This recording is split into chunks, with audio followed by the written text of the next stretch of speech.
Jesu navnet. Jeg har akkurat gitt en tur, og så kommer det til min. Hva vil si at det var den sørste dæver, og du kunne gjort et video, og at du tog 15 minutter lengt video, og lagt det ut. Og du skulle være avløy av i morgen, og du skulle haft et stort avvarp til alt for jeg folk. Hva det så sagt? Jeg begynner ved frelsene. Hva frelsen? Hva kviler hun av? Jeg vil si at det kunne ta at kyrkjan frelser ångan. Kyrkjan har ikke frelsande makt. Kyrkjan har ikke liklar til nekka som helst. Ikke bispor, ikke prestor, ikke nekka som helst. Tu måst øya Jesus. Han som har sonen hever luiv. Han som ikke hever godt son hever ikke luiv. Du måst hava sonen personliga sjálfur. Og gledebådskapen hetta som stendur i 4 Korint 15, 8-4. Herom framt brøvur, kun gjøre tikkun gledebådskapen, kvønne prætika i tikkun, kvørjen til døysni av tidsi vi, og ui kvørjen til standa, vi kvørjen øysni til vera frelster, tid haldi ui minne hva til prætika i tikkun, utan så til det var tru til åndsjes.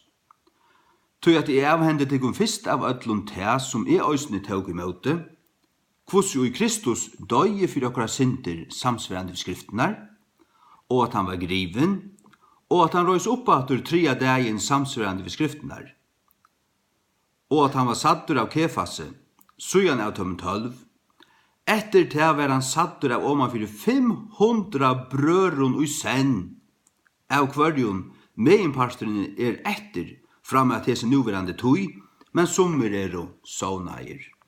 Hatt gledebådskaperen.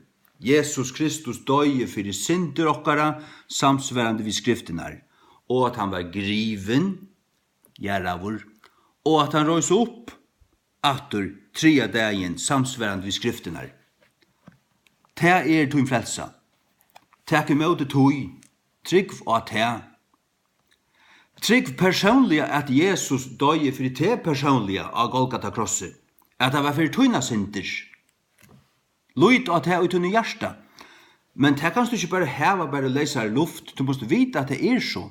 Tøy i Bibelen så overhånds tøytningar mykjel. Og tøy må jeg også si at hetta Bibelen. Nu er moin kommet og jeg så lever hiltje i en reien krosse, men det sier vi annars til hans her kvito til det finnes på postkassan. Helten av førjun. Ta Bibelen. Og tid hinni hava finnes 2 grøn Nudja testamenter. Lese her ui. Ta Guds år. Kjeipe ikkje Nudja sottmalan, etla Bibelna tja Dal, etla Bibelna tja Viktor. Ta standa av ronkun grundarleie. Ta allar alexandriskar, allar samlar. King James kulmineringen av öllum reformationsarbeidene som tjekk fyrir seg, som byrja i her i 1516, reformasjonen hendes i 1516 fram etter, vi til at Luther oppdega i, eller hon var opplett av Halga Andanon, at det vi trygg at øyn rattvistgjørter, utan lovargjerningar. Du vil ikke frelstur av tunne gau verskun, ongen. Men som Efesus brev 2, 8-12 sier, at vi frelst av nøye, vi trygg, utan gjerningar, og det ikke okkuna takka til Guds gava. Men vi smui hansar, eller verskhansar, skapa i Kristi Jesus til gau versk. Det og i kristenløyvene så legger god til såles til rattes, at vi får omkring tjenastu. Og det til å bære frukt, og det til å få løn. Men det ikke, du ikke frelstur av gjerningen.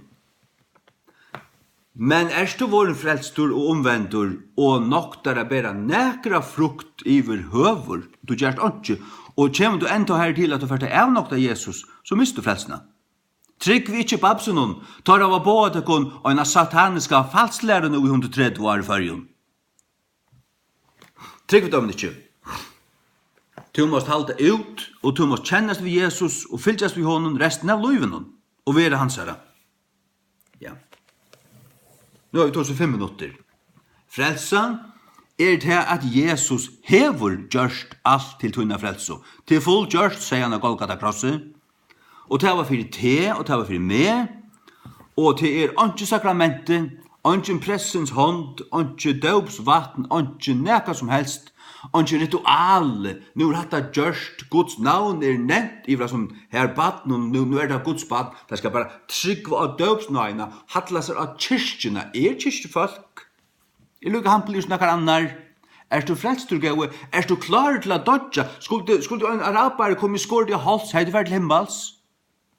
Jeg vet ikke hva Gud krever. Hatt det som jeg har hørt fra mange føringer. Jeg vet ikke hva Gud krever. Han krever til at du stålar på at det som Jesus har gjort for det. Det eneste han krever. At du kviler at høy. Som Jesus hever gjort. Han hever gjort det. Det fullt gjort. Jeg ble frelstor, da jeg hørte evangeliet, og jeg glever av meg sjønnsvis i januar måned 1946, tror jeg i min hjerte, og kjentes vi han i for 20 vittnen her ute i Sjømansson Ronavik. Det stod jeg valgte fra min hjerte at takka Jesus. Jeg takka jo nå bare. Og be han frelsa meg, ikke fære meg forboi, og han frelste meg. Men jeg kunne sagt det så galt jeg ville, hvis jeg ikke troe, og hvis jeg ikke har hørt evangeliet, så jeg ikke blir frelstor. Og mennesker som bare råper av god, men ikke tror at hva det hele kvøler av, og som ikke har hørt evangeliet og klunker seg til Jesus, og som vet det øyda inne, det betalt. Øyne har betalt det for meg. Jesus Kristus har goldet det, hvis han døra bare blåe. Han har kjøpt meg. Ta du høyre til og trust tog og teker det til døgn og hjertan og trust tog at Jesus Krist er god vakte Jesus Krist fra dem deg og bekjenner han som din herre gjottar han som din herre da skal du være frelstor. Bibelen sier det. Eller ikke skjøtta. Bibelen sier det altså. Så jeg ville sagt deg om det her hvis jeg skulle bli avløy over morgen. Så vil jeg sagt deg om til jeg var sikten øydekon minnes til evangeliet. Stål ikke på kyrkjene, stål ikke på babsene, kom i atter til Guds år og lese til, halde evangeliske møter og i endalesa baner. Og bøye Guds år ur føresk og King James. Det kommer å komme her til. Alt kommer å være så rist og skaka til, og Guds år kommer å standa. Men det falska, det som stender av Alexanderskum grundarleie, Dahl og Viktor, nu ikke sottmalen, det kommer å ristast og soltast, det kommer å fære ned i jøkken søylene. Sandren kommer ta Alexandriske sandren.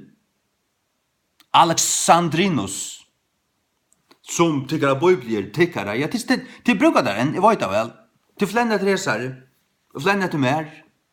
Men til en stund kommer å opprenna. Her er det ikke langt å komme flenne til mer. God kommer å opplete tykkar jo, at hentan vær tan ratta så fullkomliga. Hun stender av ratten grundalei bei i gamla og Nya testamentet. Masoretiske tekstur Ben Chaims i gamla testamentet. Bomberg 1525 var en prenta. Til den masoretiske teksten ratta linjan. Ikke Ben Asher. Nei, til det var Ben Asher og kritikarne og i nøysendu alt tåk og førdu og avlega og vujare og i mån til Septuaginta som en joke, det ikke Guds år.